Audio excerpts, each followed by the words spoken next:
Welcome to ji cover. देखिए एक बहुत ही इंपॉर्टेंट वीडियो के साथ आज हम आपके सामने हाजिर हैं और बहुत ही ज़्यादा जो है स्टूडेंट की मांग थी इस वीडियो की कि सर रामायण से रिलेटेड कुछ बहुत ही इंपॉर्टेंट क्वेश्चन करा दें, क्योंकि जितनी भी आगे परीक्षाएं वहाँ पर इनसे प्रश्न बनेंगे। तो भाई बिल्कुल बनेंगे, क्योंकि अभी जो हालिया परीक्षा हुई हैं वहाँ पर जो रामायण से रिलेटेड बहुत सारे प्रश्न बने हैं और आपको पता है कि इस बार जो है रामायण धारावाहिक ने भी काफ़ी अच्छी हिस्ट्री क्रिएट करी है, तो वहाँ से भी प्रश्न बनेंगे। तो भाई उत्तर प्रदेश की अगर परीक्षा देने जा रहे हैं आप लोग, पुलिस परीक्षा है या फिर लेखपाल भर्ती परीक्षा या जितनी भी परीक्षाएं उत्तर प्रदेश में होंगी, तो आपको श्योरिटी इस टॉपिक से प्रश्न देखने को मिलेंगे ही मिलेंगे। एक वीडियो मैंने और अपलोड किया है अयोध्या से रिलेटेड, तो उसको भी जरूर देख लीजिएगा, वहाँ से भी आपको प्रश्न देखने को मिलेंगे ही मिलेंगे। तो इस वीडियो को शुरू करने से पहले एक रिक्वेस्ट हम आपसे करेंगे कि आप उत्तर प्रदेश के 75 जिलों में रहते हैं, ठीक है, और आप जिस ज़िले से भी हैं उस ज़िले में जो कुछ भी हो रामायण से रिलेटेड वो आप कमेंट करके बताएंगे, जो भी ऐतिहासिक स्थल है और क्यों वो प्रसिद्ध है।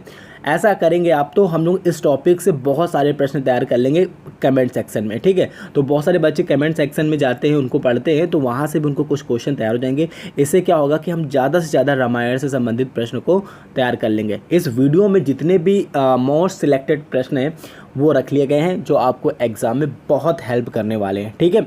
तो भाई चलिए स्टार्ट करते हैं आज का वीडियो। तो वीडियो का पहला ही क्वेश्चन क्या बोल रहा है कि 2020 में अति लोकप्रिय रहे धारावाहिक रामायण का प्रकाशन पुनः किस तिथि को किया गया है।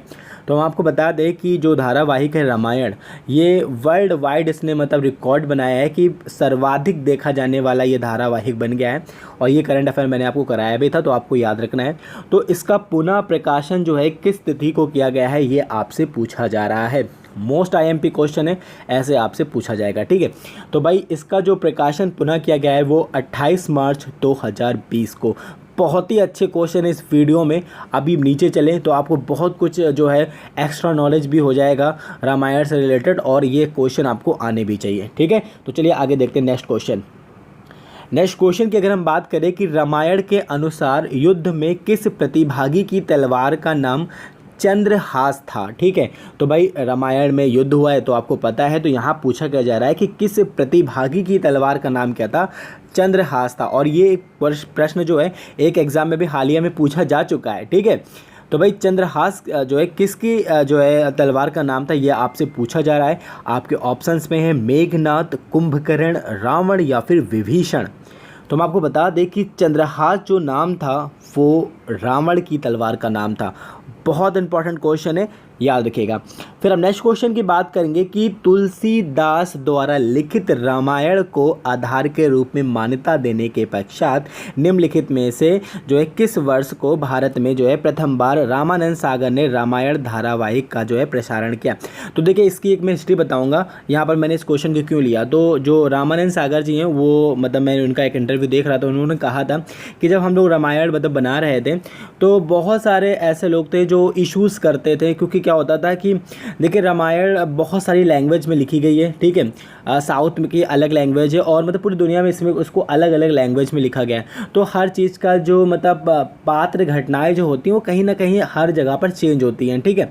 तो रामानंद सागर जी ने क्या कहा कि स्पष्ट कर दिया है कि हमने जो ये रामायण बनाई है वो जो आधार किसका है, वो तुलसीदास द्वारा जो लिखी रामायण है उसका आधार है। इन्होंने वाल्मीकि की रामायण को आधार नहीं माना है, इन्होंने तुलसीदास द्वारा लिखित रामायण को आधार माना है। ये चीज़ आपको याद रखनी है, ठीक है। तो ये क्वेश्चन भी आपसे पूछा जा सकता है कि तुलसीदास की रामायण का आधार क्या था, रामानंद सागर का जो धारावाहिक था रामायण, ठीक है। तो भाई इसका जो है प्रसारण जो है कब किया गया था ये आपसे पूछा जा रहा है।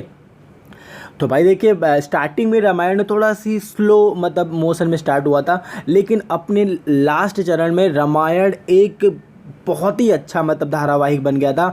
हर घर में मतलब लोग शांत हो जाते थे इसको देखने के लिए, तो ऐसा हिस्ट्री क्रिएट किया है रामायण। और जो अब इसका पुनः प्रकाशन हुआ है वहाँ पर भी आप देख रहे होंगे कि भाई ऐसा ही हिस्ट्री इसने क्रिएट कर दी है फिर से, ठीक है। तो भाई इसका जो प्रथम बार जो स्टार्ट हुआ था रामायण उसकी तिथि क्या थी ये आपसे ज़रूर क्वेश्चन पूछ लिया जाएगा। तो याद रखिएगा 1987 से 1988 तक ये सीरियल चला, तो ये इस समय स्टार्ट हुआ और यहाँ तक चला, ये चीज़ आपको याद रखना है, ठीक है। और फिर हम नेक्स्ट नेक्स्ट क्वेश्चन की बात करेंगे कि निम्नलिखित में से किस महान ऋषि के आश्रम में भगवान श्री राम को माता सबरी से मिले थे। ठीक है, इंपॉर्टेंट क्वेश्चन है। तो भाई भगवान श्री राम जो थे वो माता सबरी से कहाँ पर मिले थे, ये आपसे पूछा जा रहा है। तो भाई रामायण अच्छे से देखी है ना, तो देखी तो भाई क्वेश्चन का आंसर दो, और अगर नहीं देखी तो तैयार कर लीजिए, ये क्वेश्चन आपको एग्जाम में देखने को श्योरिटी मिलेंगे। तो भाई माता सबरी जो है भगवान श्री राम को किस ऋषि के आश्रम में मिली थी, तो आपको याद रखना है मतंग ऋषि के आश्रम में माता सबरी मिली थी भगवान श्री राम को। ठीक है, अच्छा क्वेश्चन याद रखिएगा। फिर हम नेक्स्ट क्वेश्चन की बात करेंगे कि रामानंद सागर द्वारा रचित धारावाहिक रामायण में निम्नलिखित में से किसके द्वारा रावण का अभिनय किया गया था। तो देखिए भाई आप सबको पता है कि अरुण गोविल जी ने किया था राम जी का किरदार, दीपिका मैम ने किया था आपका सीता माता का किरदार, लेकिन रावण का किरदार किसने किया था, ये इंपॉर्टेंट क्वेश्चन है। और आपको मैं बताऊं कि रामायण में मेरा फेवरेट कैरेक्टर था जो रावण, काफ़ी जचा है वो अपने रोल में। आपने एक सुना होगा श्रीमद कहो से, तो मतलब एक अलग हिस्ट्री थी, मैंने इसको पूरा देखा मैंने रामायण, तो काफ़ी अच्छा इसका किरदार था। तो भाई रावण का जो किरदार था वो किसके द्वारा निभाया था, भाई बहुत अच्छा किरदार निभाया है अरविंद त्रिवेदी जी ने। ठीक है, बहुत ही अच्छा किरदार निभाया अरविंद त्रिवेदी जी ने रावण का। ठीक है, तो ये चीज़ आपको याद रखनी है। ठीक है, चलिए नेक्स्ट क्वेश्चन की हम बात करेंगे कि निम्नलिखित में से किसकी पत्नी का नाम उर्मिला था। ऐसा क्वेश्चन है जो आपको हर एग्जाम में मिलेगा, बहुत बार ये क्वेश्चन पूछा जा चुका है, हिंदी में भी कभी कभी क्वेश्चन पूछ लिया जाता है कि उर्मिला किसका पर्याय है। तो भाई बहुत ही अच्छा क्वेश्चन है। तो भाई उर्मिला जो है किसकी पत्नी का नाम था, आपको याद रखना है लक्ष्मण की पत्नी का नाम था उर्मिला। ठीक है, चलिए अब हम नेक्स्ट क्वेश्चन की बात करेंगे कि निम्नलिखित में से कितने सर्ग संपूर्ण रामायण में हैं। तो भाई देखिए ये क्वेश्चन बहुत अच्छा है, ये क्वेश्चन आपको छोटी देखने को दिख जाएगा एग्जाम में। तो सर्ग पूछे जा रहे हैं कि संपूर्ण रामायण में कितने सर्ग हैं, तो आपको याद रखना है 645। और आप वो बात बिल्कुल ना भूलिए, आप उत्तर प्रदेश के जिस भी ज़िले से हैं वहाँ से रिलेटेड रामायण की जो भी हिस्ट्री है आप मुझे कमेंट करके ज़रूर बताएं। ऐसा करने से हम लोग बहुत सारे क्वेश्चन को तैयार कर लेंगे। भाई उत्तर प्रदेश की पुलिस परीक्षा आ रही है, जेल पुलिस परीक्षा, उसमें आपको यहाँ से प्रश्न देखने को श्योरिटी मिल जाएंगे। और मैं फिर बोल रहा हूँ अयोध्या वाला एक वीडियो मैंने अपलोड किया, उसे ज़रूर देख लीजिए। यहाँ टैब कार्ड्स में जाइए, यहाँ पर मिल जाएगा आपको, उसे भी ज़रूर देखिए, वहाँ से भी प्रश्न आपको देखने को मिलेंगे। अब हम नेक्स्ट क्वेश्चन की बात करेंगे कि रामायण के अनुसार निकुंम लीला देवी का उपासक कौन था। बहुत ही अच्छा क्वेश्चन, याद रखिएगा, ऐसे प्रश्न आपको देखने को मिल जाएंगे कि रामायण के अनुसार जो है निकुंम लीला देवी का जो उपासक कौन था, तो आपको याद रखना है मेघनाथ था इस देवी का उपासक। ठीक है, नेक्स्ट क्वेश्चन की हम बात करेंगे कि रामायण के रचयिता श्री ऋषि वाल्मीकि का वास्तविक नाम निम्नलिखित में से क्या माना जाता है। ठीक है, तो भाई आपको याद रखना है कि रामायण के रचयिता कौन है, ऋषि वाल्मीकि। ठीक है, और वाल्मीकि का जो है वास्तविक नाम क्या है ये आपसे पूछा जा रहा है। आपके ऑप्शंस पे हैं रत्नाकर, भैरवी और त्र्यंबक, या फिर इनमें से कोई विकल्प का चयन नहीं किया जा सकता। तो भाई रामायण के रचयिता रहे हैं ऋषि वाल्मीकि, और आपको याद रखना है इनका जो वास्तविक नाम माना जाता है वो है रत्नाकर। ठीक है, इंपॉर्टेंट क्वेश्चन है, याद रखिएगा। फिर हम नेक्स्ट क्वेश्चन की बात करेंगे कि भगवान हनुमान को द्रोणागिरी पर्वत से संजीवनी बूटी लाने का सुझाव निम्नलिखित में से किसके द्वारा दिया गया। Very very important question. तो भाई एक चीज़ आपको याद रखना है कि संजीवनी बूटी कौन लाए थे, तो सबको पता है भाई जब बहुत समय से, लेकिन किस पर्वत से लाए थे ये आपको याद रखना है। द्रोणागिरी पर्वत से ये संजीवनी बूटी लाए थे भगवान हनुमान जी। लेकिन पूछा क्या जा रहा है कि इनको जो है ये संजीवनी बूटी लाने का सुझाव किसके द्वारा दिया गया था। आपके ऑप्शंस में वरिष्ठ जामवंत, या विभीषण, भगवान राम, या फिर सुषेण वैद्य। तो भाई ऐसे समझ जाइए सुषेण वैद्य ने भगवान हनुमान जी को द्रोणागिरी पर्वत से संजीवनी बूटी लाने का सुझाव दिया था। इंपॉर्टेंट क्वेश्चन है, याद रखिएगा। फिर नेक्स्ट क्वेश्चन की बात करेंगे कि कौशल राज्य की प्रारंभिक राजधानी निम्नलिखित में से किसे माना जाता है। तो देखिए वीडियो के लास्ट में एक क्वेश्चन हम आपको देंगे, उसका आंसर आपको करना है और बिल्कुल सटीक आंसर करना है। ठीक है, तो उस क्वेश्चन को सुन के ही जाइएगा। क्या बोल रहे हैं कि कौशल राज्य की प्रारंभिक राजधानी निम्नलिखित में से किसे माना जाता है। तो भाई देखिए, कौशल राज्य की प्रारंभिक राजधानी माना जाता है अयोध्या को। कहीं कहीं अयोध्या को ही कौशल राज्य कहा गया है, ठीक है, ये चीज़ याद रखिएगा। फिर हम नेक्स्ट क्वेश्चन की बात करेंगे कि भगवान श्री राम के जन्म के समय प्राचीनतम नगरी अयोध्या को किस नाम से जाना जाता था। तो भाई बहुत ही अच्छा क्वेश्चन, याद रखिएगा। भगवान श्री रामचंद्र जी का जब जन्म हुआ तो प्राचीनतम नगरी है अयोध्या, इसे जाना जाता था अवध के नाम से। Option number C important question है, याद रखिएगा। फिर हम नेक्स्ट क्वेश्चन की बात करेंगे कि अयोध्या को बौद्ध काल में निम्नलिखित में से किस उपनाम से जाना जाता था। ठीक है, वेरी इंपॉर्टेंट क्वेश्चन है। तो भाई देखिए, बौद्ध काल में जो अयोध्या के आसपास की जगहें हैं या फिर अयोध्या को ही कहीं कहीं इसके डबल नाम देते हैं, लेकिन ये इंपॉर्टेंट क्वेश्चन है कि बौद्ध काल में क्या कहते हैं कि अयोध्या को जो है किस उपनाम से जाना जाता। तो आपको बता दें, हम इसे साकेत के नाम से जाना था। इंपॉर्टेंट क्वेश्चन है, याद रखिएगा, ठीक है। फिर हम नेक्स्ट क्वेश्चन की बात करेंगे कि रामायण के अनुसार उत्तर प्रदेश के किस प्राचीन नगर को मधुपुरी के नाम से जाना जाता था। इंपॉर्टेंट क्वेश्चन भाई बताइए, रामायण के अनुसार उत्तर प्रदेश के किस प्राचीन नगर को मधुपुरी के नाम से जाना जाता था। तो भाई मधुपुरी की बात की जा रही है, मधुपुरी कहा जाता था मथुरा को रामायण के अनुसार, ठीक है। चलिए, फिर हम नेक्स्ट क्वेश्चन की बात करेंगे कि रामानंद के धारावाहिक रामायण में निम्नलिखित में से किसके द्वारा सर्वाधिक किरदार निभाए गए। भाई बहुत ही ट्रेंड था, बहुत ही ज़्यादा इसका ट्रेंड था, क्योंकि मैंने भी इस चीज़ को नोटिस किया था कि एक व्यक्ति है जिसको कई जगह पर वो किरदार जो है वो रावण का सेनापति भी था, फिर मतलब समुद्र देवता भी बने थे, ये मतलब बहुत सारे इन्होंने किरदार निभाए हैं। तो भाई ये काफ़ी ट्रेंड में भी था, ठीक है। तो इसी क्वेश्चन आपको पूछा जा सकता है ये कि रामानंद के धारावाहिक रामायण में निम्नलिखित में से किसके द्वारा सर्वाधिक किरदार निभाए गए। तो भाई याद रखिएगा, असलम खान जी के द्वारा रामायण में सर्वाधिक किरदार निभाए गए हैं, और मैंने इस चीज़ को नोटिस भी किया था कि ये भाई बहुत जगह ये देखने को मिले, ठीक है। चलिए, फिर नेक्स्ट क्वेश्चन की हम बात करेंगे कि रामायण के अनुसार निम्नलिखित में कौन रावण का एक भाई नहीं है। वेरी इंपॉर्टेंट क्वेश्चन भाई, क्या बोल रहे हैं, रामायण के अनुसार निम्नलिखित में कौन रावण का एक भाई नहीं है। आपके ऑप्शंस में मेघनाद, कुंभकर्ण, विभीषण या फिर कुबेर। तो भाई देखिए, रावण का भाई तो भाई नहीं थे मेघनाद तो उनके पुत्र थे, लेकिन याद रखिएगा कुंभकर्ण और विभीषण को आप जानते हैं, बहुत सारे लोग नहीं जानते होंगे। याद रखिएगा कि कुबेर जो हैं वो भी रावण के भाई हैं, ठीक है। इंपॉर्टेंट क्वेश्चन, याद रखिएगा। फिर हम नेक्स्ट क्वेश्चन की बात करेंगे कि उत्तर प्रदेश की प्राचीनतम नगरी अयोध्या के सरयू के तट पर गुप्तद्वार घाट जो है, गुप्तद्वार घाट है, कैकई घाट है, कौशल्या घाट को मिलाकर कुल कितने घाट हैं। भाई इंपॉर्टेंट क्वेश्चन, ऐसे प्रश्न बनते हैं। तो याद रखिएगा, सरयू नदी के तट पर जो मोस्टली घाट माने जाते हैं वो 14 हैं मेन, ठीक है। इंपॉर्टेंट क्वेश्चन, याद रखिएगा। फिर नेक्स्ट क्वेश्चन की बात करेंगे कि रामायण के अनुसार इंद्रजीत निम्नलिखित में से किसका वास्तविक नाम था। आपके ऑप्शंस में है बाली, अंगद, विभीषण या इनमें से कोई नहीं। बहुत ही अच्छा क्वेश्चन है भाई। तो याद रखिएगा कि इंद्रजीत जो है वो नाम था मेघनाद का। यहाँ पर ऑप्शन नहीं है तो आप ऑप्शन जो चॉइस करेंगे इनमें से कोई नहीं, क्योंकि बाली का नाम नहीं था, अंगद का नाम नहीं था, विभीषण का नाम नहीं था, इंद्रजीत जो नाम था वो मेघनाद का था, ठीक है। इंपॉर्टेंट क्वेश्चन, याद रखिएगा। नेक्स्ट क्वेश्चन की बात करें कि रामायण के अनुसार अवली किसकी पुत्री थी। वेरी इंपॉर्टेंट क्वेश्चन, आपने फिलहाल इसको नहीं सुना होगा, अगर आपने सुना है तो भाई बहुत अच्छी बात है, लेकिन जिन लोगों ने नहीं सुना है तो याद रखिएगा कि अवली जो है किसकी पुत्री थी, यह आपसे पूछा जा रहा है। तो भाई अवली पुत्री थी रावण की, जो कि रामायण में भी आपको डिस्कस नहीं दिखा होगा जो आपने धारावाहिक देखा है, ठीक है। इंपॉर्टेंट क्वेश्चन, याद रखिएगा। फिर नेक्स्ट क्वेश्चन की हम बात करेंगे कि भगवान श्री राम ने निम्नलिखित में से किसके कहने पर माता सीता का परित्याग किया था।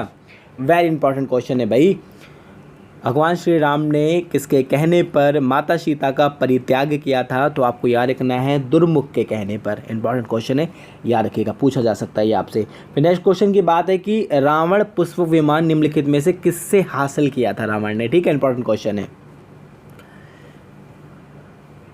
तो देखिए, अगर पुष्प विमान की हिस्ट्री देखें तो ये सबसे पहले ब्रह्मा जी के पास था, ब्रह्मा जी ने किसे दिया, इंद्र को दिया, और इंद्र से छीन लिया था रावण ने, ठीक है। तो याद रखिएगा, रावण का जो पुष्प विमान है उसने किससे हासिल किया था, वो इंद्र से किया था। इंपॉर्टेंट क्वेश्चन है, याद रखिएगा। फिर हम नेक्स्ट क्वेश्चन की बात करेंगे कि भगवान श्री राम के दुखद जीवन की भविष्यवाणी निम्नलिखित में से किस ऋषि के द्वारा कर दी गई थी। वेरी इंपॉर्टेंट क्वेश्चन है कि भाई भगवान श्री राम जी का जो जीवन है इतना कष्ट में रहेगा और इसकी जो भविष्यवाणी है किसी ऋषि ने के द्वारा कर दी गई थी। तो भाई किस ऋषि के द्वारा की गई थी ये आपसे पूछा जा रहा है। तो याद रखिएगा ऋषि दुर्वासा के जो है भविष्यवाणी के अनुसार भगवान श्री राम का जो जीवन है वो दुखद होगा और ये बिल्कुल सही भविष्यवाणी थी। ठीक है, चलिए फिर हम नेक्स्ट क्वेश्चन की बात करेंगे कि माता सीता की जो अंगरक्षक रही राक्षसी त्रिजटा निम्नलिखित में से किसकी पुत्री थी। भाई त्रिजटा आपने सबको पता है कि माता सीता के साथ ही रहती थी, काफ़ी अच्छे स्वभाव की भी थी ये। तो भाई किसकी जो पुत्री थी ये आपसे पूछा जा रहा है। तो भाई माता सीता की अंगरक्षक रही राक्षसी त्रिजटा जो कि विभीषण की पुत्री थी। बहुत अच्छा क्वेश्चन है, याद रखिएगा। फिर हम नेक्स्ट क्वेश्चन की बात करेंगे कि पूर्व जन्म में भगवान विष्णु के परम भक्त रहे प्रभात भानु का रामायण के अनुसार जन्म है। भाई याद रखिएगा प्रभात भानु की बात की जा रही जो कि अपने पूर्व जन्म में भगवान विष्णु का भक्त हुआ करता था। अब आपसे पूछा जा रहा है कि रामायण के अनुसार उसका पूर्व जन्म कौन सा है, लक्ष्मण जी का है, भरत जी का है, विभीषण जी का या फिर रावण का है। तो हम आपको बता दें कि प्रभात भानु रावण का जो है पुनर्जन्म कहलाता है। ये पहले भगवान विष्णु का जो थे बहुत ही ज़्यादा ये मतलब कहते हैं परम भक्त थे और इन्होंने ही जो है बाद में इनके शत्रु के रूप में इन्होंने जन्म लिया था। बहुत लंबी हिस्ट्री है, वो कभी फिर बताऊंगा। ठीक है, याद रखिएगा कि परम भानु जो कि भगवान विष्णु के परम भक्त थे पूर्व जन्म में, उन्हीं ने अपना जो नेक्स्ट अवतार लिया था वो रावण का था। ठीक है, चलिए फिर हम नेक्स्ट क्वेश्चन की बात करेंगे कि रामायण के अनुसार उत्तर प्रदेश के कानपुर नगर में बिठूर घाट में निम्नलिखित में से किसने अपने जीवन के कुछ पल बिताए। ठीक है भाई, कानपुर घाट कानपुर का है, बिठूर घाट का है, बहुत बारी क्वेश्चन पूछा जा चुका है। तो भाई माता सीता एवं लवकुश ने, आप अगर बिठूर जाएंगे तो वहाँ पर आपको सीता माता की रसोई भी दिखेगी और बहुत कुछ ऐसा है।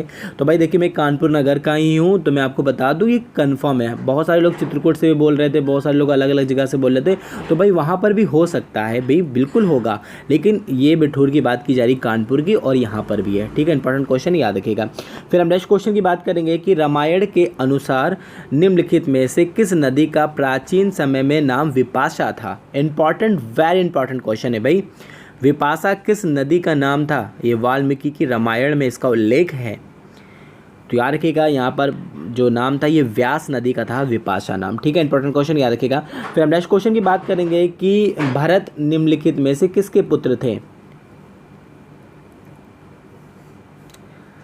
ठीक है, अगर आपने रामायण देखी तो आपने देखा होगा कि भरत भैया का जो रोल था, मतलब भरत भैया जो थे, जो उनकी पर्सनालिटी थी ग्रेट थी। ठीक है, तो भाई भरत का जो है, भरत जो थे इनके पुत्र थे, ये आपसे पूछा जा रहा है। एक क्वेश्चन और याद रखिए कि अगर आपसे पूछ ले कि रामानंद की रामायण में भरत का रोल किसने किया है, तो वो संजय जोग ने किया है। किसने किया है? संजय जोग ने किया है रामायण में रोल। ठीक है, भरत का। लेकिन आपसे पूछा जा रहा है कि भरत किनके पुत्र थे, तो आपको याद रखना है माता कैकेयी के पुत्र थे ये। ठीक है, इंपॉर्टेंट क्वेश्चन याद रखिएगा। नेक्स्ट क्वेश्चन की हम बात करें कि निम्नलिखित में से सर्वप्रथम किष्किंधा का राजा कौन था। तो भाई क्वेश्चन को थोड़ा समझिए, यहाँ पर आपको दिख रहा होगा बाली भी हैं, सुग्रीव भी हैं। ठीक है, थे ना दोनों लोग, फिर अंगद भी होंगे आगे, लेकिन क्या बोला जा रहा है कि सर्वप्रथम। ठीक है, तो याद रखिएगा सर्वप्रथम जो है किष्किंधा का राजा कौन था, वो थे बाली। इंपॉर्टेंट क्वेश्चन है, याद रखिएगा। फिर हम नेक्स्ट क्वेश्चन की बात करेंगे कि रामायण के अनुसार मंदोदरी निम्नलिखित में से किसकी पत्नी थी। बहुत ही इजी क्वेश्चन है, लगभग लोगों को आता होगा, लेकिन बहुत सारे लोग हैं जिनको नहीं भी आता होगा। तो याद रखिएगा मंदोदरी निम्नलिखित में किसकी पत्नी थी, तो याद रखिएगा रावण की पत्नी थी मंदोदरी। ठीक है, इंपॉर्टेंट क्वेश्चन याद रखिएगा। फिर हम नेक्स्ट क्वेश्चन की बात करेंगे कि निम्नलिखित में से किसे आदि कवि की उपाधि प्राप्त है। भाई ये क्वेश्चन बहुत सारे एग्जाम में पूछा जा चुका है और ये फिर पूछ लिया जाएगा, आप लोगों को देख लीजिएगा एग्जाम में। तो निम्नलिखित में से किसे आदि कवि की उपाधि प्राप्त है, तो हम आपको बता दें वाल्मीकि को आदि कवि की उपाधि प्राप्त है। तो भाई ये थे रामायण के बहुत ही सिलेक्टेड प्रश्न जो आपको एग्जाम में देखने को मिल जाएंगे। आज का जो हमारा प्रश्न है रामायण से ही रिलेटेड है, यानी रामायण में जो भगवान श्री राम के साइड के थे उसमें सबसे वरिष्ठ कौन थे। बात समझ में आ रही है? समझ ही गए होंगे कि भगवान श्री राम के साथ सबसे वरिष्ठ व्यक्तित्व जो था वो किसका था, वो आपको बताना है। ठीक है, तो आई होप आपकी वीडियो पसंद है, अगर आए तो please like and share. Thank you.